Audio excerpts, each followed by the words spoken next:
ধরে গুঞ্জন চলছে শামীম হাসান সরকার ও তানিয়া বৃষ্টিকে নিয়ে। অভিনেত্রী অহনার পর শামীম নাকি ডুবে ডুবে জল খাচ্ছেন তানিয়ার সঙ্গে।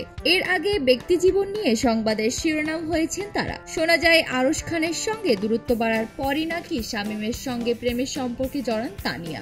এবার এমন গুঞ্জনের মাঝে ভাইরাল তাদের বিয়ের ছবি, যা দেখে রীতিমতো চমকে গেছে তাদের ভক্ত অনুরাগীরা। কোটি মানুষের আস্থার ভালোবাসায় 11 বারের মতো দেশের 1 নম্বর রেফ্রিজারেটর ব্র্যান্ড ওয়ালটন।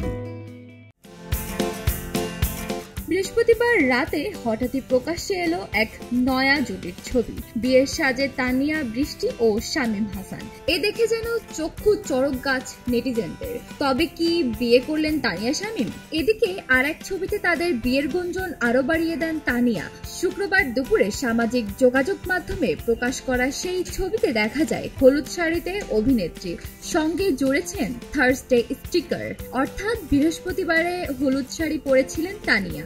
আর সে থেকেই বিয়ের জল্পনা আরো বাড়িয়ে দেন তিনি। এদিকে তানিয়া শামীমের সেই ভাইরাল পোস্টে অনুরাগীদের প্রতিক্রিয়াও ছিল দেখার মতো। অধিকাংশই তাদের নতুন জীবনের জন্য শুভকামনা জানিয়েছেন, তবে সেটি না বুঝে কিংবা বিভ্রান্তের শিকার হয়ে।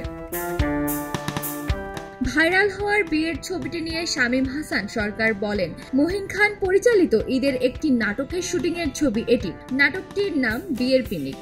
এমন ছবি আমি আগেও পোস্ট করেছি ফেসবুকে। এসব নিয়ে কথা হওয়ার কি আছে? আমি দর্শকদের বলবো, আপনারা আমাদের নাটক দেখুন, আমাদের উৎসাহ দিন। তানিয়া বৃষ্টির সঙ্গে যখন আরশ খানের প্রেম গুঞ্জন তুঙ্গে, তখন বিষয়টি যেন এড়িয়ে গিয়েছিলেন তারা। কোনো ধরনের সম্পর্কে যে তারা নেই, এটি বোঝাতে চেয়েছিলেন বারবার। এক পর্যায়ে দূরত্ব বাড়লে গুঞ্জন ওঠে অভিনেতা শামীম হাসানের সঙ্গে সম্পর্কে জড়িয়েছেন তানিয়া। এদিকে তানিয়ার সাম্প্রতিক কাজগুলো বেশি ছিল শামীমের সঙ্গেই। দুজনকে নাকি বিভিন্ন জায়গায় ঘুরতেও দেখা গেছে। সে থেকেই তানিয়া ও শামীমের সম্পর্কের গুঞ্জন তৈরি হয়েছে। এমন আবহ তাদের বিয়ের ছবি নাড়িয়ে দিল পুরো ভক্ত মহলকে। খবরের কাগজ, নিখাত, নির্ভীক, নিরপেক্ষ।